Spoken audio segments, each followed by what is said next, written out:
Hello, চলে এসেছি আবার নতুন একটা ভিডিও নিয়ে। তো আজকে সারাদিনটা আমার ভীষণ ব্যস্ততার মধ্যে কেটেছে। বাপের বাড়ি এসেছি মানে ভীষণ ব্যস্ত। আর এখন আমি কোথা থেকে আসলাম জানো? ব্যাংকের থেকে আসলাম। এখন বাজে 4:10-15 হয়ে গেছে। তো আজকে সকাল থেকে ভিডিও করার একদম টাইম পাইনি। কেননা কারণটা কি জানো তো? আমাকে ডাক্তার তো নার্ভের ওষুধ দিয়েছে। এবার কালকে রাতে ফার্স্ট নার্ভের ওষুধটা খেয়েছি। কিন্তু মানে খাওয়ার পর মানে এত ঘুম এসছে, সকালবেলা 6টার সময় উঠে ঘরের দরজায় একটু জল ফল দিয়ে আবার এসে শুয়েছি। এবার ঘুম থেকে উঠতে উঠতে 8টা বেজে গেছে। তাও সে আমার ভাই ডেকে তুলেছে। এবার তাড়াতাড়ি করে নাকে মুখে সমস্ত কাজ করে তারপরে ব্যাংকে আমার যেতে হয়েছে, যার জন্য ফোন ধরার আমি একদম টাইম পাইনি। আর এখন আমি যাচ্ছি বাড়ির দিকে। এই যে এই পাশে হচ্ছে মেন রাস্তা, আর এই যে আমাদের বাড়িতে ঢুকে গেছি। আর সবাই এখন হয়তো ঘুমাচ্ছে, না কেউই ঘুমাচ্ছে না, গেট তো খোলাই দেখছি। আর এটা হচ্ছে আমার কাকিদের বাসন্তী ঠাকুরের মন্দির।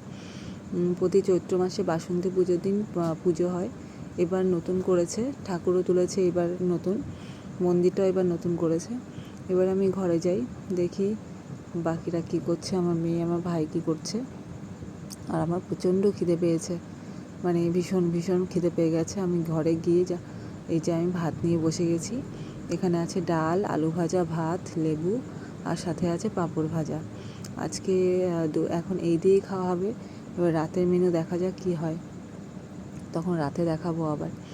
তো রাতের মেনু হচ্ছে, ভাই মাংস নিয়ে এসেছে, যেহেতু মেয়ের দুপুরবেলা ওখানে কি ভাত খেতে পারিনি ডাল দিয়ে।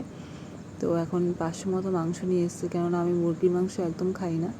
তো ওরাই খাবে, জাস্ট দুজন, আমার মেয়ে খাবে আর ভাই অল্প খাবে। তো এখন সেটা আমি লেবু দিয়ে একটু ম্যারিনেট করে রাখছি, কেন লেবু দিয়ে ম্যারিনেট করে রাখলে নাকি না মাংসটা একটু সফট হয়। আমি যদিও এর আগে কখনো লেবু মাখিয়ে করিনি, তো আজকেই ফার্স্ট করছি, জানি না কেমন হবে। তো দেখাই যাক। মাংসটা খুব ভালো দিয়েছিল জানো, মানে একদম হাড়ের সাইডের, একদম সলিড কম। তো মাংসটা খুব ভালো। তো এখন আমি ম্যারিনেট করে কিছুক্ষণ রেখে দেবো। তার মধ্যে আমি মশলা টশলা সমস্ত কিছু কমপ্লিট করে নেব, বেটে কুটে সব। আর এখন বেজে গেছে 8:30 বেজে গেছে, তো যার জন্য আর বসে থাকিনি। এবার আমি মশলা কাটবো বলছি, আলু কাটতে বসে গেছি। আলু, পেঁয়াজ, রসুন, আদা যা যা লাগে মাংসতে সমস্ত কিছু এখন কেটে নেব। তারপরে আবার বাটা মশলাও বাটতে হবে, কেননা মিক্সারটা আর বের করবো না। কেননা এই 500 মাংসের জন্য আবার মিক্সার বের করা একটা ফালতু ঝামেলা, যার জন্য আমি পাটাতেই বেটে নেব।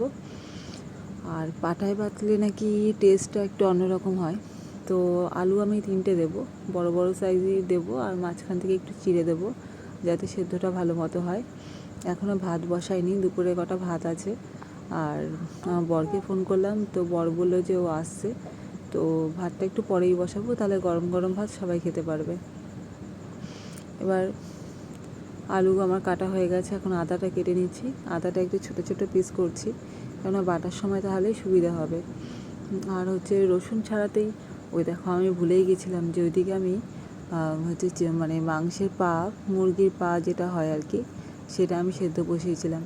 তো এই জিনিসটা করতে আমার এত বিরক্ত লাগে যে কি বলবো। আর হাতে আমার নেই নখ, তো এত দেরি হচ্ছে।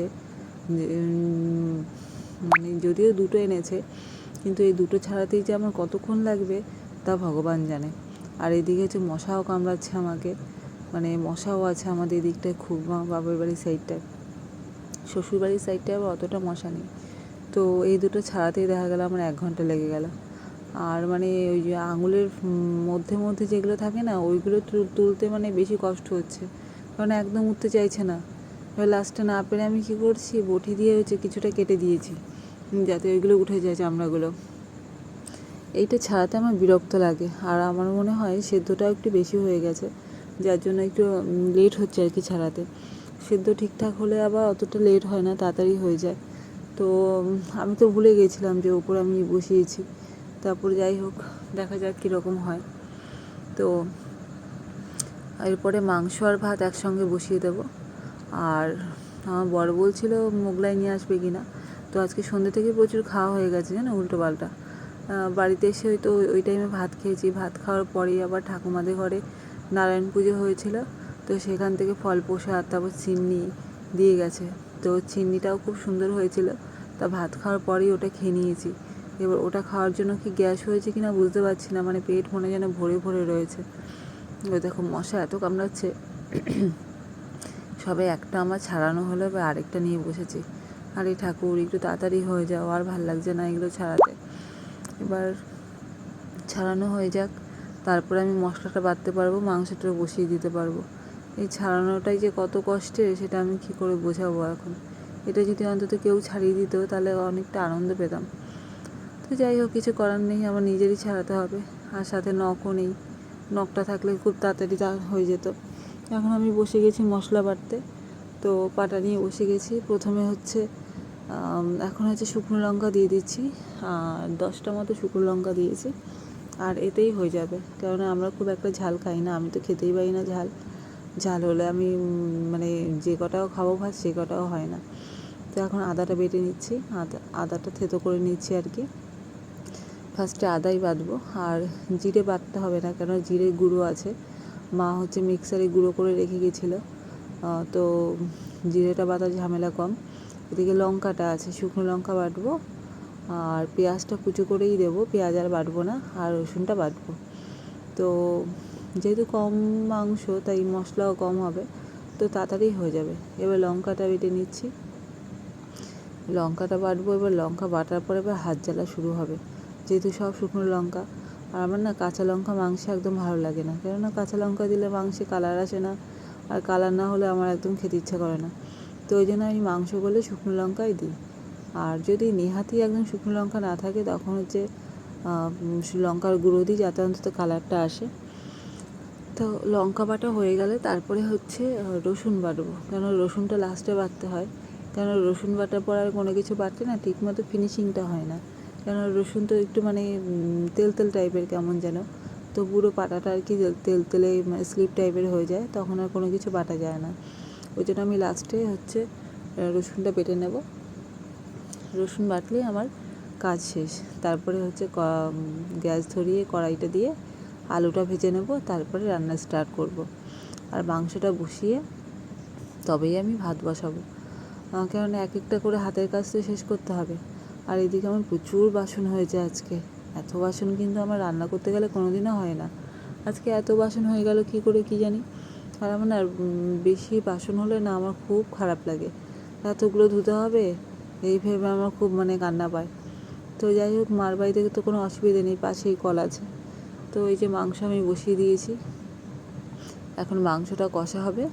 আর ও পাশে দেখো গরম জল বসিয়ে দিয়েছি, কারণ এই গরম জলটাই মাংসতে দেবো, তাহলে মাংসের কালারটা ভালো আসবে। এটা আমার শ্বশুরবাড়ি থেকে আমি শিখেছি। আমার শাশুড়িকে সবসময় দেখি তরকারিতে বা যে কোনো কিছুতে গরম জল দিতে। তো আমি ভিডিওটা আর বেশি বড় করব না। তো তোমরা ভালো থেকো, আর প্লিজ আমাকে সাপোর্ট করো একটু লাইক শেয়ার কমেন্ট করে, আর একটু আমার ইউটিউব চ্যানেলটায় গিয়ে একটু সাবস্ক্রাইব করে দিও। দেখবে আমার প্রোফাইলের নিচে ইউটিউব চ্যানেলের লিঙ্কটা রয়েছে। তো তোমরা সবাই ভালো থেকো আর সুস্থ সবল থেকো। সবাইকে গুড নাইট, খেয়ে দিয়ে সবাই ঘুমিয়ে পড়ো, টাটা।